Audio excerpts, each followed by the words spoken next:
Bonjour et bienvenue dans ce podcast de ce qu'une infirmière sait faire. Je me présente, je m'appelle Louis, je suis infirmier et je suis surtout présent sur YouTube avec la chaîne Un homme en blanc qui propose des contenus pédagogiques pour les infirmiers et infirmières diplômés ou encore dans leurs études, et ça depuis pas loin de 4 ans maintenant. Ce podcast a été créé pour les infirmiers et infirmières, pour les étudiants en soins infirmiers, les professionnels de santé en règle générale, mais toute personne un peu curieuse du monde de la santé est la bienvenue. Alors pourquoi mettre un podcast pour faire ça? Eh ben, tu vois, je trouve que ce format permet vraiment d'avoir un peu de temps pour discuter, voilà, de manière plus spontanée, tout en allant au fond des choses. Toi, ça te permet d'écouter sans être obligé de rester devant ton écran ou à côté de ton PC. Là, tu peux écouter le podcast tout en faisant autre chose, quand tu fais la cuisine, quand tu vas au sport, quand tu es dans ta voiture, dans le métro. Du coup, tu l'emportes partout avec toi, ça te paralyse pas dans ta journée, mais tu as quand même les infos. Pour ce premier épisode, j'avais envie, comme ça, de te présenter un peu le concept et de t'expliquer à quoi tu devrais t'attendre pour ce podcast. Parce que le métier d'infirmier, d'infirmière, regorge de possibilités, que ce soit pour ce qui est du choix de l'endroit où tu travailles, le type d'établissement, hors établissement, quel service, quel statut, mais il y a aussi tous les projets que tu peux mettre en place, les personnes que tu peux rencontrer, tout ça soit dans ta carrière, soit en parallèle. Et justement, ces possibilités. Alors, il y a les grands classiques d'évolution de carrière. Alors là, c'est tout ce qui est infirmier anesthésiste, infirmier de bloc opératoire, infirmier puère, cadre de santé. Puis il y a aussi l'activité libérale. Mais il y a toutes les évolutions, toutes les opportunités auxquelles on ne pense pas forcément, qui peuvent être directement dans le métier ou qui peuvent être menées en parallèle. Et tu vois, ce que je voudrais faire, c'est te présenter des personnes qui ont osé soit mettre en place quelque chose, un projet, soit qui ont une façon de vivre leur métier qui varie un petit peu du commun et du cliché de l'infirmier, infirmière en hospitalier. Alors ça peut aussi être des personnes qui ont eu un parcours un peu différent du parcours classique et qui pourraient donner des idées à celles et ceux qui souhaiteraient reprendre des études, changer de job, évoluer dans leur travail. Le but, en fait, c'est de t'inspirer, de te faire découvrir de nouvelles façons de vivre ton métier de soignant et quelque part ta vie perso aussi. Alors peut-être que tu vas trouver ça un petit peu prétentieux, mais j'aimerais vraiment que, en écoutant les personnes que j'ai pu rencontrer et avec qui j'ai pu échanger, que cette petite voix dans ta tête qui te dit de te lancer pour tel ou tel projet, que pour une fois, cette petite voix, tu l'écoutes. Que tu lui donnes de l'importance. Et que tu te lances dans ce que tu as envie en fait. Que ce soit quelque chose de tout petit ou quelque chose qui soit bien plus conséquent.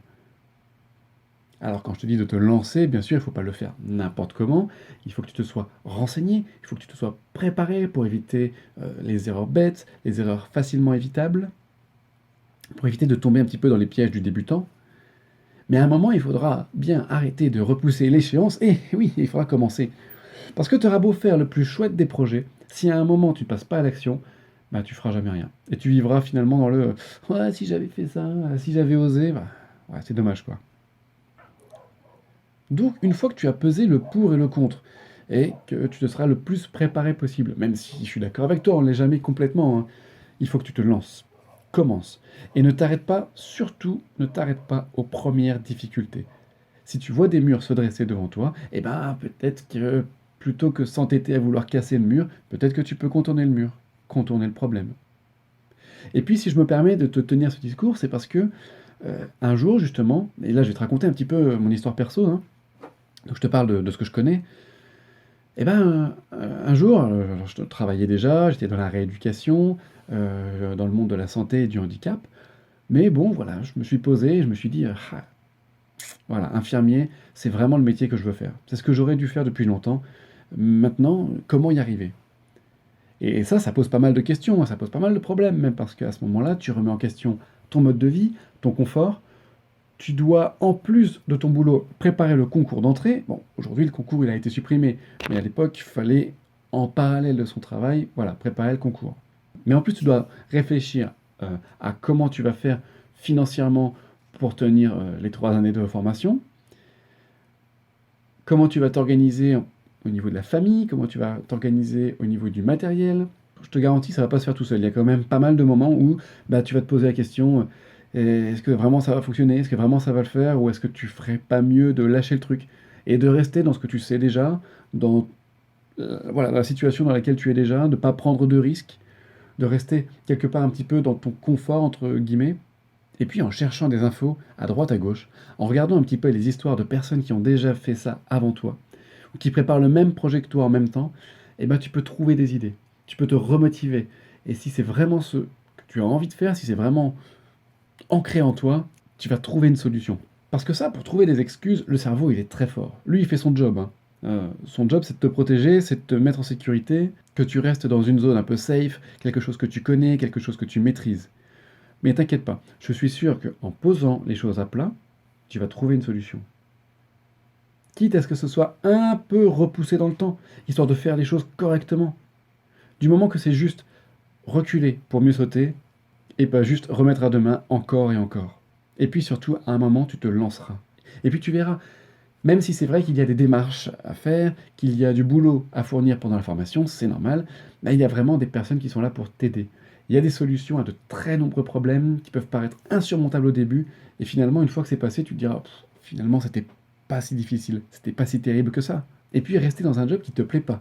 Ou alors rester avec l'idée de monter un projet sans jamais le faire. En restant dans, tu vois, toujours avec cette petite voix qui te répète régulièrement, ah, si je l'avais fait, ah, si j'avais commencé plus tôt, et si.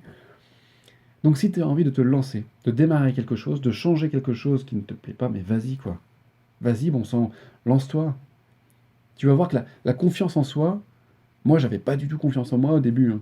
Mais ça s'acquiert au fur et à mesure, en faisant. Et plus tu vas faire, plus tu vas travailler, plus tu vas réussir, et plus cette confiance en soi, cette confiance en toi, elle va vraiment grandir. Et plus tu vas oser aller de l'avant. Renseigne-toi un maximum, mais surtout, commence, lance-toi, démarre. C'est le plus dur. C'est comme quand tu vas à la piscine ou à la mer, hein.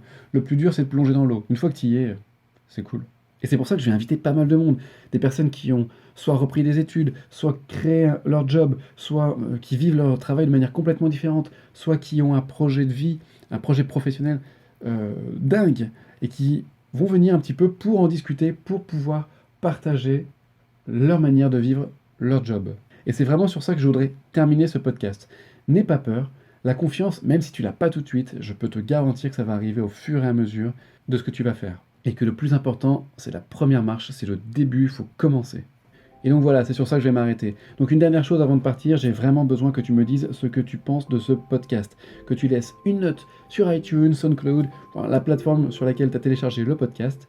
Mais également un commentaire si toi aussi tu as réussi à passer outre tes craintes pour monter quelque chose. Pour créer quelque chose ou pour changer de job. Si toi tu as réussi à démarrer vraiment le projet qui te tenait à cœur.